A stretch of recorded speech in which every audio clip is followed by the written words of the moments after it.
अस्सलाम वालेकुम friends, welcome back. Friends, चलो यार का नेक्स्ट पार्ट रीड करते हैं।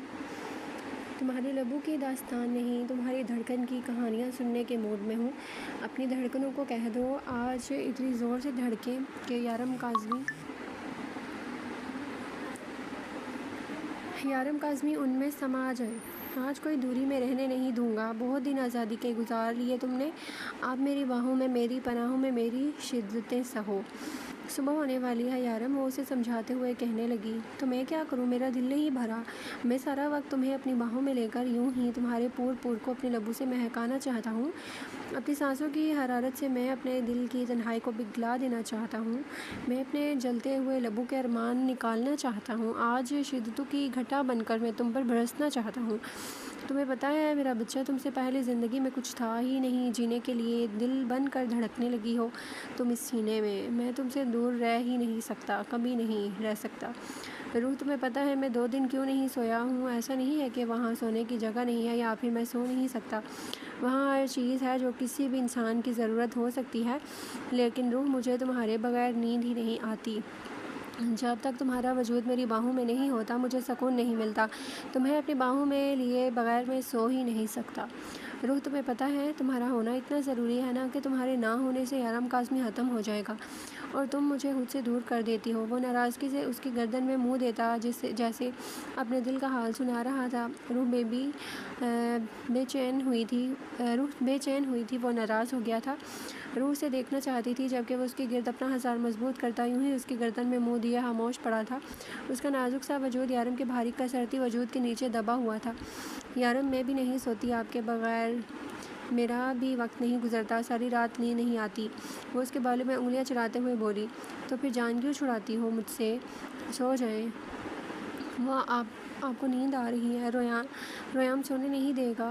उफ, कितने बहाने होते हैं तुम्हारे पास मुझे खुद से दूर करने के लिए। वो आंखों में शिकवा लिए कह रहा था जबकि रूह उसके अंदाज पर मुस्कुराई थी। जी नहीं मिस्टर यारम काज़मी, वो सब सच है। मुझे आपकी नींद की फ़िक्र है। मैं नहीं चाहती कि मेरे यारम सारा दिन बेचैन रहे, बेआराम रहे। वो उसका चेहरा अपने हाथों में थामते हुए हमेशा की तरह मेरे यारम कहकर उसकी धड़कनों में तलातम बरपा कर गई थी। मुझे परवाह नहीं, मुझे बस तुम्हारी तलब है। मैं जानूँ, मेरा बेटा जाने, मेरी नींद जाने, वो हमारा मामला है। तुम्हें बीच में पड़ने की ज़रूरत नहीं। वो उसके चेहरे पर जा बजा अपनी मोहब्बत भरा लम्स छोड़ते जैसे उसे इस मामले से ही दूर कर गया था। वो सब कुछ तो ठीक है यारम, लेकिन वो बड़ी मुश्किल से उसके सीने पे हाथ रखे थोड़ा फासला बनाने में कामयाब हुई। तो अब की दफ़ा यारम ने उसे गुस्से से घूरा था। वो जानती थी उसे मज़ाहतें पसंद नहीं थी। अब क्या मसला है रूह बेबी, क्यों मेरे जज्बात को आग लगा रही हो? क्यों मेरे जज्बात को भड़का कर अपने लिए मुश्किल पैदा कर रही हो? मेरी शिद्दतें सह नहीं पाओगी, फिर पूरा दिन मुंह बनाकर घूमती रहोगी। वो उसके हाथ एक दफ़ा फिर से अपने हाथों में कैद करता उस पर झुक चुका था। ओफ यारम, इतने भारी हैं आप, अपने आप को तो देखें, बलडोज़र कहीं के। और मैं मासूम सी जान।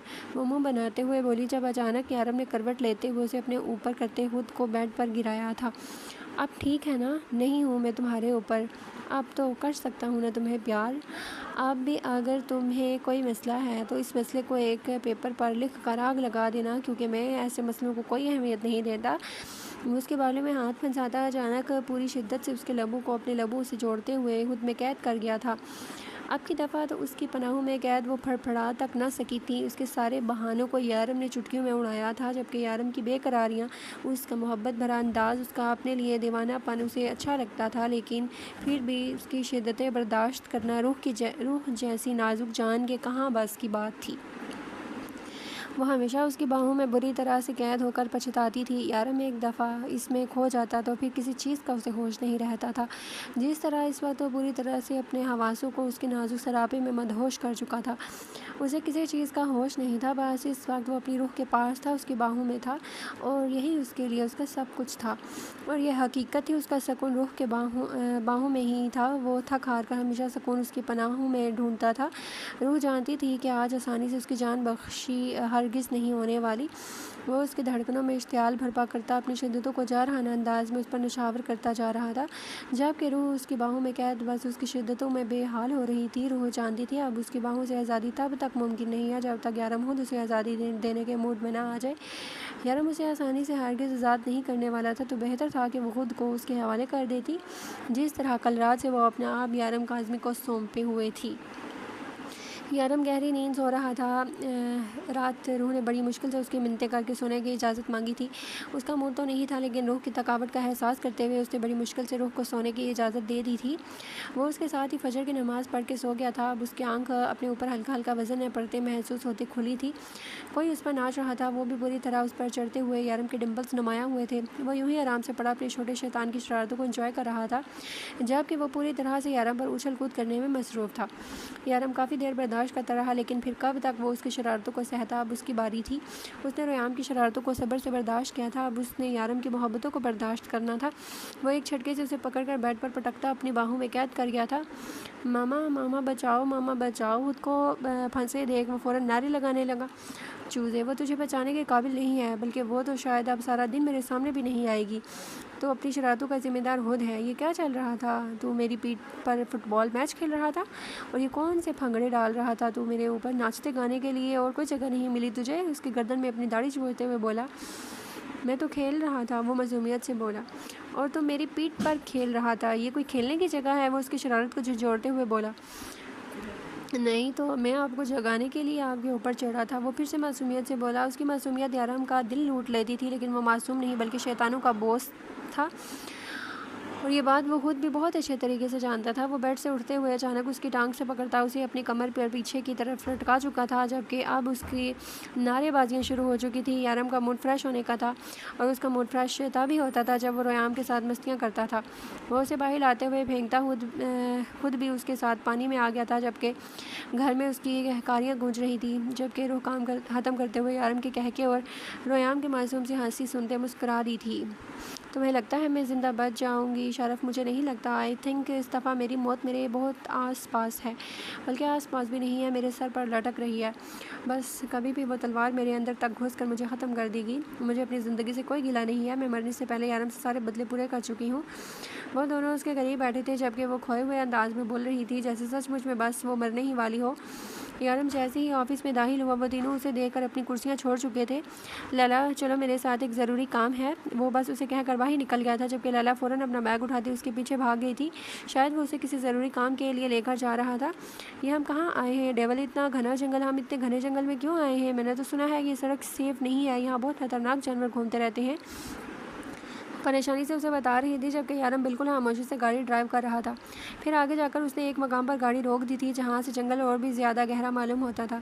लैला, यहाँ इस रास्ते से अंदर जाओगी तो तकरीबन 100 फुट दूरी वहाँ एक आदमी तुम्हें मिलेगा, वो तुम्हें कुछ देगा और तुम वो लेकर आओगी। चलो जाओ। यारम ने उसे हुक्म दिया, जबकि वो हैरत से उसे देख रही थी। उसे दुबई के सबसे खतरनाक तरीन जंगल में भेज रहा था।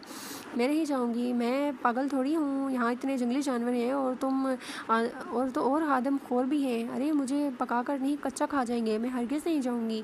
वो इनकार करते हुए अपने साइड वाला शीशा बंद कर चुकी थी। तुम्हारे तो फरिश्ते भी जाएंगे लैला। उसने एक झटके से अपनी रिवॉल्वर लोड करते हुए उसके माथे पर पिस्तौल रखी। तुम मुझे बहुत तंग कर रही हो लैला, तुम शायद भूल चुकी हो कि मैं कौन हूँ, सो मैं तुम्हें याद दिलाना चाहता हूँ कि मेरा नाम यारम काज़मी है। मैं अपने साथ होने वाली किसी भी कार्रवाई को नहीं भूलता। कल रात तुमने मेरे और रूह के स्पेशल मोमेंट्स में इंटरफेयर किया, जिसकी सज़ा यह है कि तुम्हें इस जंगल में 100 फुट चल कर जाना होगा और रास्ते में आने वाले सब खतरनाक जानवरों से अपनी जान बचानी होगी। मुझे फ़र्क नहीं पड़ता कि तुम खुद को कैसे बचाती हो, लेकिन मुझे यकीन है कि जंगल से निकलते निकलते तुम्हें समझ में आ जाएगा कि यारम काज़मी खुद के साथ बेईमानी करने वालों को सज़ा देता है। यारम प्लीज़ प्लीज़ मुझे माफ़ कर दो, मैं सिर्फ मस्ती कर रही थी। देखो मैं तुम्हारे हाथ छोड़ती हूँ, प्लीज़ ये मत करो, मैं मर जाऊँगी। तुम्हें तो पता है यहाँ कितने जंगली जानवर हैं। नहीं पता? तुम आकर बताना कि ये जंगल कैसा है, कितना खूबसूरत है। तकरीबन 100 फुट चल कर जाना है, तुमने ज़्यादा से ज़्यादा 7 मिनट लग जाएंगे तुम्हें, और 7 मिनट वापसी पर। सिर्फ 14 मिनट तुमने इस जंगल में गुजारने हैं, और मुझे यकीन है ये 14 मिनट तुम्हारी ज़िंदगी के सबसे इन्फॉर्मेटिंग होंगे। तुम आइंदा कभी यारम से पंगा नहीं लोगी। यारम ने बेफिक्र अंदाज में कहा कि लैला ने नफ़ी में सर हिलाने की कोशिश की, लेकिन उससे पहले यारम ने उसकी कानपट्टी पे गन रख दी थी। उसने मजबूर होते हुए घबरा कर दरवाजे के हैंडल पर हाथ रखा। उसने बाहर निकलते हुए सामने दरख्त पर अजीब तरह के जानवर को देखा था। 100 फुट चल कर जाना था। वो जल्दी से उस सामने वाले रास्ते में गुम होती, तकरीबन भागते भागते जंगल में से गायब हो गई थी। जबकि यारम ज़ेरे लब मुस्कुराया था। गन वहीं सीट पर फेंकते हुए वो गाड़ी से निकलकर उसका इंतज़ार करने लगा। वो उसके गैंग की सबसे बहादुर लड़की थी। यारम ने उसे सिर्फ लेडी डेविल का नाम नहीं दिया था, बल्कि उसे और भी बहुत सारी जिम्मेदारियां देने वाला था। इसलिए वो उसे छोटी छोटी चीज़ों में आजमा रहा था ताकि उससे बड़े बड़े काम ले सके, और उसे यकीन था लैला उसके हर इम्तिहान में खड़ी उतरेगी। और दूसरी बात, वो आइंदा कभी उसके पर्सनल मोमेंट ख़राब करने की कोशिश नहीं करेगी। लैला पालू की तरह जंगल में दौड़ रही थी। न जाने कितनी अजीब तरह के जानवर उसके पीछे लगे हुए थे। उसके पैर के नीचे 2 दफ़ा खतरनाक सांप आते आते बचा था। उसने अपने पीछे अजीब सी गराहट सुनी थी, लेकिन वो रुकी नहीं थी। उसे भागते रहना था, क्योंकि उसे 14 मिनट के अंदर वापस पहुंचना था, वरना यारम उसे उसी जंगल में छोड़कर चला जाता है और वह हरगिज़ यहाँ रहकर अपनी मौत को दावत नहीं दे सकती थी। वो भागते हुए 100 कदम का फासला तय करने में कामयाब हो गई थी। अब उसे सामने ही 2-3 आदमी बहुत बुरी हालत में नजर आए थे। उन लोगों ने बिल्कुल जंगली लिबास पहन रखा था, जैसे जंगली ही हुआ। उसने हाथ आगे किया था, उनसे उन लोगों से कुछ लेना था, लेकिन वो उसे कुछ देने के बजाय उसका हाथ पकड़कर उसे अपनी तरफ खींच चुके थे। उनकी आंखों में हवस देखकर लैला ने अपने भारी बूट की किक उस आदमी के मुंह पर मार दी। वो उस काबिल ही नहीं था कि उससे नरमी से बात की जाए, जबकि वो लोग अलर्ट होते ही उसके साथ खिंचातानी करने लगे थे। लेकिन लैला घबराई नहीं थी। इस तरह की सिचुएशन का सामना करना बहुत अच्छे से जानती थी, लेकिन ये अजीब तरह के लोग उसे छोड़ ही नहीं रहे थे। उसे घबराए बगैर लोगों को उनकी नानी याद करवाने का फैसला करते हुए उन्हें धो डाला था, लेकिन वो थोड़े से लोग ना थे। अपने सामने इतने सारे जंगली लोगों को देखते हुए अब लैला को घबराहट होने लगी थी। उसे डर ये नहीं था कि ये लोग उसका कुछ उखाड़ पाएंगे। वो डेवल की टीम मेंबर थी, कोई उसका बाल भी बांका नहीं कर सकता था। उसे तो डर इस बात का था कि वो ये चीज़ यारम तक नहीं पहुंचा पाएगी जो उन लोगों ने उसे दी है। उसके पास कोई हथियार भी नहीं था, क्योंकि उसे नहीं लगा था ये लोग दुश्मन होंगे। वो लोग इस तरफ बढ़ने लगे तो उसने फ़ौरन ही पीछे की तरफ कदम बढ़ाना चाहा था। जब पीछे यारम को खड़े देखा, वहाँ उसे अकेला हरगिज़ नहीं छोड़ने वाला था। वो उसे सामने देखते हुए वो लोग फ़ौरन ही वहाँ से भागने की तैयारी करने लगे थे, लेकिन डेवल की पहुँच से दूर जाना उनके लिए मुमकिन नहीं था। उसकी उंगलियों में ब्लेड फंसे हुए थे। वो उनकी तरफ बढ़ते हुए उनके चेहरे और सीने के बीच जो वार करने लगा था। वो लोग उसके हाथों घायल होते हुए वहाँ से भाग निकले थे, जबकि कुछ लोग बुरी हालत में ज़मीन पर तड़प रहे थे। वैसे मेरे ख्याल में तुम्हें यहाँ मरने देना चाहिए था, बेकार मैं तुम्हें बचाने आ गया। वो उसे अपने पीछे आने का इशारा करता वहाँ से बाहर निकलने लगा था। मैं थैंक यू नहीं बोलूँगी, मुझे बचाना फ़र्ज़ है तुम पर, और वैसे भी मैं तुम्हारी बेस्ट फ्रेंड की बीवी हूँ। वो मज़े से बोल रही थी। मैं अपनी बेस्ट फ्रेंड को तुम्हारे कफन दफन का इंतज़ाम करने का बोल कर आया था, लेकिन नहीं यार, इतनी बुरी नहीं हो तुम। क्या सच्ची इतनी बुरी नहीं हूँ मैं? मतलब अच्छी हूँ तो शादी कर लो मुझसे। आई प्रॉमिस मैं रूह के साथ उसकी बहन बन कर रहूँगी। और हिजर की तुम फिक्र मत करो, मैं उसको हमेशा से कहा है तुम्हारी तरफ से हाँ होते ही मैं उसे छोड़ दूँगी। वो मेंटली तौर पर तैयार था। वो उसके साथ आते मज़े से बोली थी। जब यारम ने साफ वाली नदी में उसे धक्का दिया था, वो अगले ही लम्हे पानी में गिरती पूरी तरह डूबने लगी थी, जबकि वो उसे उसके हाल पर छोड़ता आगे निकल आया। उसके चीखने चलाने का कोई असर ना देख वो खुद ही पानी से निकलती उसके पीछे भाग गई थी। तुम्हें अपना काम याद है ना? मैं किसी तरह की कोई गलती नहीं चाहता लैला। इस मिशन में कहीं मासूमों की जान जुड़ी है। ये काम मैं बुरी तरह तुम्हारे अंडर करवा रहा हूँ, वो गाड़ी में बैठते हुए बोला था, जबकि लैला ने अब सीरियस होकर हाँ में सर हिलाया था। बिल्कुल बेफिक्र हो जाओ डेवल, 15 दिन के अंदर अंदर मैं उन लोगों के साथ शामिल हो जाऊंगी, उसने यकीन दिलाया, जबकि यारम ने गाड़ी स्टार्ट की थी। इस दफ़ा मैंने तुम्हें बचा लिया है, लेकिन अगले दफ़ा अगर तुमने मेरे और रुक के किसी भी पर्सनल मोमेंट को ख़राब करने की कोशिश की तो मैं लिहाज नहीं करूँगा। वो गाड़ी के पिछले हिस्से से टॉवल निकाल कर उस पर फेंकते हुए बोला तो लैला शैतानी अंदाज में मुस्कुराई। उसे यहाँ काम करते हुए तकरीबन 15 से 16 दिन हो चुके थे और इन्हें 15 दिनों में ख़याम से दोस्ती करने में कामयाब हो गई थी। और रुत भी मुशर्रफ के साथ यहाँ काफ़ी अच्छे से एडजस्ट हो गई थी। मुशर्रफ के साथ भी हयाम की अच्छी तरह फ्रेंडशिप हो गई चुकी थी। हयाम अजीब तरह की बातें करती थी, जैसे यहाँ जिन है या फिर जिन बच्चे उठा कर ले जाता है, यहाँ नीचे बेसमेंट में छोटे बच्चों को मारा जाता है।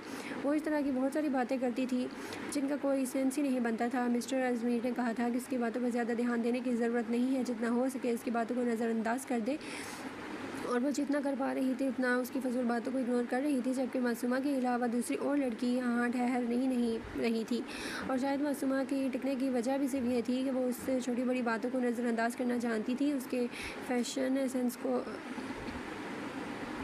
ठीक करने के लिए मिसेस ज़मीर को कुछ भी नहीं कर पा रही थी, जिसकी वजह आए दिन वो परेशान रहती है। यहाँ पूरी तरह से नौकरों पर डिपेंड थी, और यहाँ तक कि नाइट ड्रेस तक उसे मुलाजमा पहनाती थी। कभी कभी तो मासूमा को लगता था हयाम जानबूझकर सबको तंग करती है, और कभी कभी वो लड़की बेचारी उसे सच में मासूम लगती है। खैर उसे बाकी चीज़ों से मतलब नहीं था, उसे बस इतना पता था कि उसे यहाँ अपना काम करना है, और वो अपना काम बहुत अच्छे तरीके से कर रही थी। मासूमा, आप अपना काम बहुत अच्छे तरीके से कर रही हैं। आज आपने शॉपिंग के लिए जाना था ना, तो मैंने सोचा कि मैं आपकी तनख्वाह आपको दे दूँ। ज़रूर आपको अपने बच्चे के लिए कुछ लेना होगा, वो ये लीजिए। वो कुछ रकम उसकी तरफ बढ़ाते हुए कहने लगी थी। जबकि मासूमा ने उन पैसों को देखते हुए बस यही सोचा था कि उसे हरगिज़ इन पैसों की ज़रूरत नहीं, क्योंकि उसकी हर ज़रूरत शर्त पूरी करता था। लेकिन ये पैसे उसने ले लिए थे। Thank you so much ma'am, लेकिन कॉन्ट्रैक्ट में तो हर महीने के एंड पर पेमेंट मिलनी है ना, तो आप मुझे एडवांस क्यों दे रहे हैं? अभी मेरा महीना मुकम्मल तो नहीं हुआ। वो उसे देखते हुए बोली, क्योंकि मुझे डर है कि कहीं बाकियों की तरह आप भी भाग न जाएं हयाम की शरारतों से तंग आकर। जितना हयाम तंग करती है, आपका ये शक बिल्कुल दुरुस्त है कि कोई भी यहाँ से भाग सकता है, लेकिन मेरी तरफ से आप बेफिक्र रहें, मैं हरगिज़ यहाँ से भागने वाली नहीं हूँ। मासूमा ने मुस्कुराते हुए उन्हें यकीन दिलाया तो मिसेस अज़मीर ने भी सुकून का सांस लिया। मुशर्रिफ, इधर मत घूमो, मैंने तुम्हें बताया था ना कि बाहर जिन है। मामा किधर है तुम्हारी? चलो चलो अंदर चलते हैं। मुशर्रिफ बाहर खेल रहा था जब वो अचानक उसके पास आई। उसका हाथ थामे ज़बरदस्ती अंदर घसीटने लगी। उसमें इतनी जान ना थी कि वो गोलू मोलू शैतान को उठाकर अंदर ले जाती। अरे क्या हो गया है हयाम? मैं यही बाहर हूँ। उसके साथ ही हयाम को घबराया हुआ देख मासूमा फ़ौरन बाहर निकली थी। उसका टाइम ओवर हो चुका था, उसे अब घर जाना था। जब हयाम ने कहा कि उसे नींद आ रही है, दिन की मेडिसिन खाकर उसे नींद आ जाती थी, सो उसे सुलाकर वो जाने वाली थी। कल रात लैला का फ़ोन आया। लैला ने कहा था उसे उसके साथ शॉपिंग पर जाना है, सो वो उसे पिक करने यही आ रही थी। और लैला का इंतज़ार करते हुए वो दोनों माँ बेटा छुपन छुपाई खेल रहे थे जब हयाम अचानक बाहर आ गई थी। ओह अच्छा, तुम भी यहाँ हो? मुझे लगा मुशर्रिफ यहाँ अकेला है, इसलिए मैं डर गई थी। तुम्हें याद है ना, तुमने यहाँ मुशर्रिफ को बिल्कुल अकेला नहीं छोड़ना। अगर जिन आ जाता और उसे अपने साथ ले जाता तो।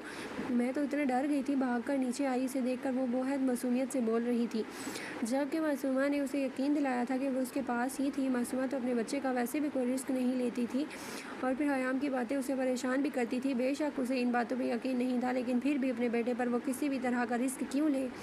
अभी वो खड़ी उसी से बातें कर रही थी जब लैला की गाड़ी बाहर आ रुकी। मेरी दोस्त आ गई, अब मैं चलती हूँ, सुबह तुमसे मिलती हूँ, वो मुशर्रिफ को उठाकर बोली थी। जबकि उसे बाहर जाते देख हयाम फ़ौरन अंदर भाग गई थी। वो अकेले कहीं पर नहीं रुकती थी। मासूमा ने उसे जाते हुए देखा था और फिर कदम बाहर की तरफ उठाए थे। लैला गाड़ी के करीब खड़ी उसका इंतज़ार कर रही थी। उसने दूर से हाथ हिलाकर लैला को हेलो कहा था, जिसका जवाब उसने भी हाथ हिलाकर दिया था। जबकि वो मुशर्रिफ को लिए बाहर पहुंची ही थी कि मिसेस अज़मीर की गाड़ी बाहर आकर रुकी। वो लैला के पास आकर रुकती मिसेस अज़मीर का इंतज़ार करने लगी थी, क्योंकि वो काफ़ी एक्साइटेड थी लैला को देखकर गाड़ी से बाहर निकली थी। शायद उन्हें कोई बात करनी थी। जबकि वो गाड़ी एक तरफ रोकते हुए जैसे उन दोनों की तरफ आई थी। मासूमा लैला से मिलते हुए उसे मिसेस अज़मीर के बारे में बताने लगी, जबकि वो ज़्यादा ध्यान ना देते हुए जल्दी जल्दी उनसे बात करने का कहकर उसे आने का बोलते हुए खुद गाड़ी में बैठने का इरादा रखती थी।